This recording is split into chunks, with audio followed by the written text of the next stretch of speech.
The Women and the Tiny Bird, retold by Don Macmillan, illustrations by Xiang Jimo and Xing Wen Wang.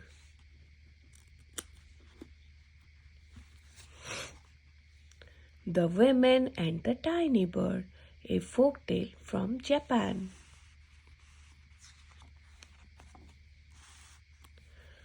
One cold winter's day, a little old woman went outside to get some wood for her fire. She saw a tiny bird by her door.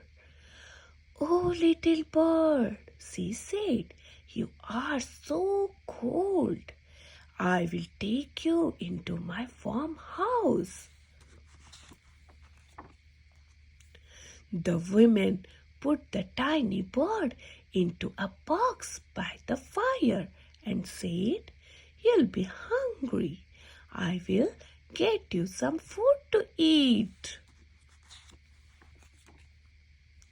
But the tiny bird did not eat the food. It lay down in the box.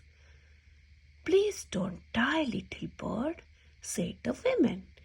"You are so beautiful."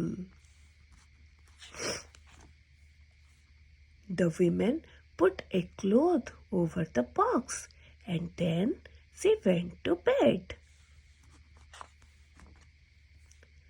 In the morning, the women looked in the box. She saw the tiny bird eating the food. "Oh, good," said the woman.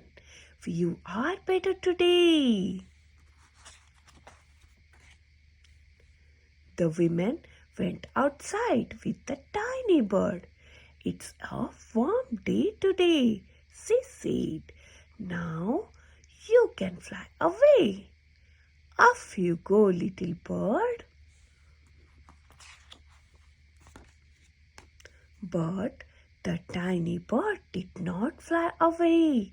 It flew up into a tree by the door and sang in the morning sun. And from that day on, the little bird sang and sang to the little old women. The end.